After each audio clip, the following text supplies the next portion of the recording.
A very special hello to my fellow lunatics. We are here to discuss the lunar forecast for the journey from the new moon in Virgo to the total lunar eclipse in Pisces. My name is Fa.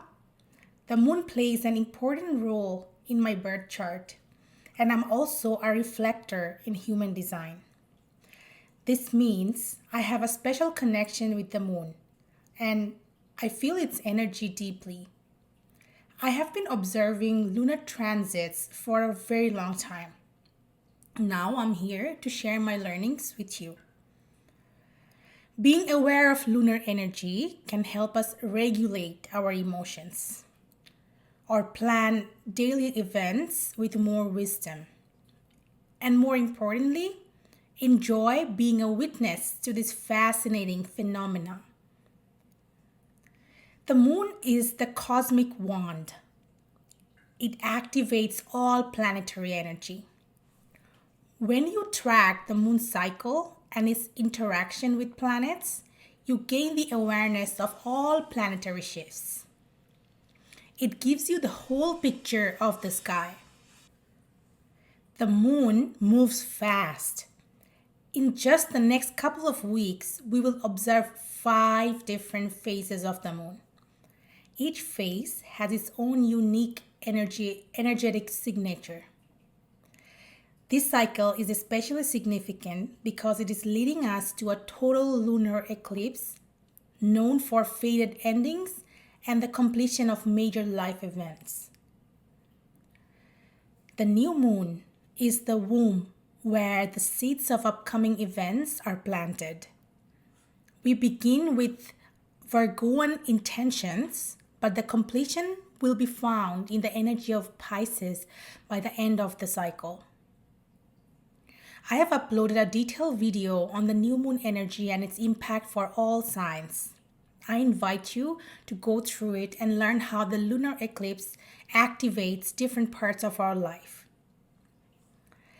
Lunar eclipse energy also reminds me of Nataraj, the cosmic dancer, who embodies the eternal rhythm of creation, preservation, and dissolution. His dance dissolves and recreates the universe. In a similar way, the eclipse dissolves what must end and opens space for what is arriving.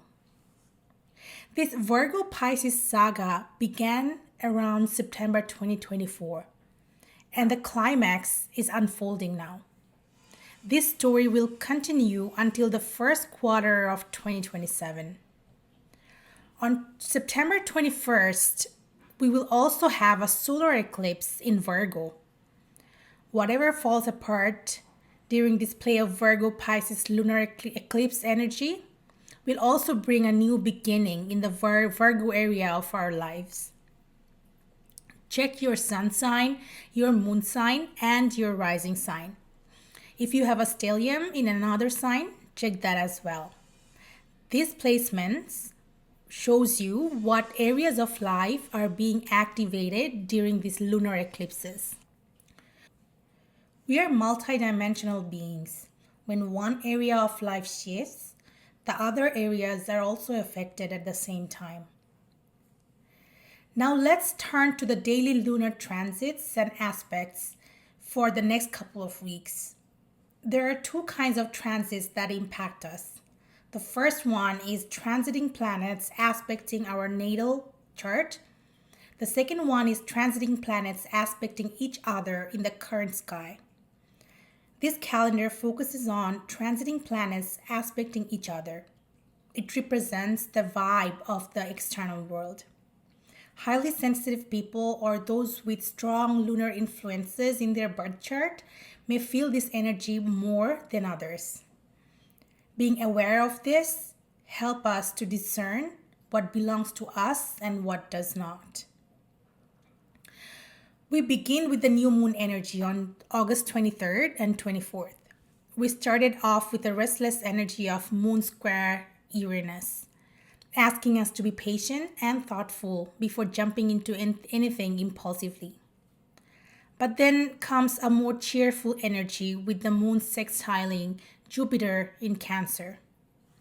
This can bring a pleasant connections with others or simply just an enjoyable time at home. Sometimes an aspect shows up as an encounter with a person of the planet's nature.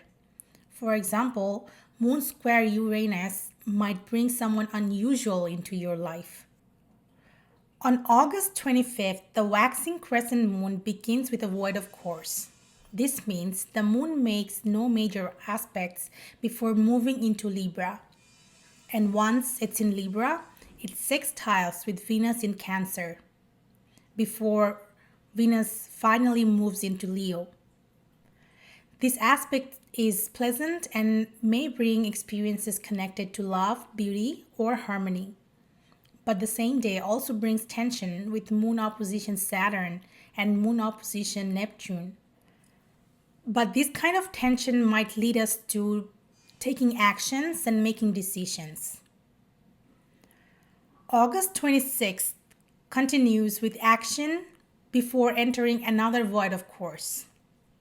A void of course is not the best time to begin new projects. Anything started without the moon as a cosmic witness may need to be redone later. Now, much of August 27th is also under a void of course.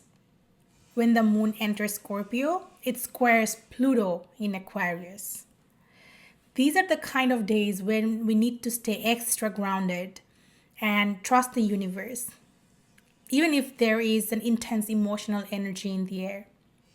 Just let it pass through you like a cloud. On August 28th, the moon in Scorpio squares Venus in Leo.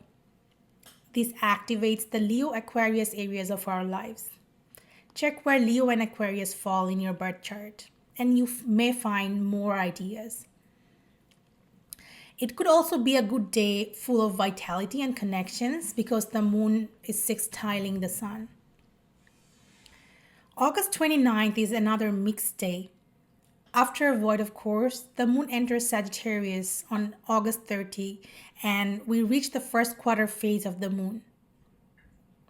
When I see that the outer planets like Neptune, Uranus, and Pluto are active, I know that the hands of higher consciousness are at work. On such days, we may feel drawn into fantasy or escape. Let's be mindful of any kind of substance abuse or losing ourselves to daydreaming. The first quarter moon builds tension. Hidden issues come to surface and pushes us to act or decide. I see this energy playing out on August 31st and September 1st. September 2nd has kind of a mixed energy of good and bad, but September 3rd may feel especially emotionally charged. Stay grounded and resist unnecessary reactions. Use the energy to take initiative. The tension may bring important lessons. On September 4th, the moon enters Aquarius. Despite Neptune and Uranus activity, I expect smoother energy in the external environment. September 5th is the last day of waxing gibbous phase. On September 6th, the lunar eclipse begins with a void of course. Uranus has just gone retrograde, so we are being asked to slow down. During the eclipse, which will be a red moon, take a deep breath, reflect, and accept what was beyond your control. And stay grateful for what has reached completion. I hope this overview of the lunar journey from the new moon to the lunar eclipse is helpful to you. You can use the transits to plan events such as avoiding Neptune and Uranus days for important business meetings. Observing transits also sharpens our discernment between our own energy and the outer influences. I keep a lunar transit calendar as my wallpaper. It helps me to see at a glance what's happening when events occur in my life. I have shared this high quality wallpaper in my Patreon page. It's free for my subscribers to download. My Patreon subscribers also receive a detailed list of transits with interpretations. It's a printable PDF that you can also save on your phone for easy access.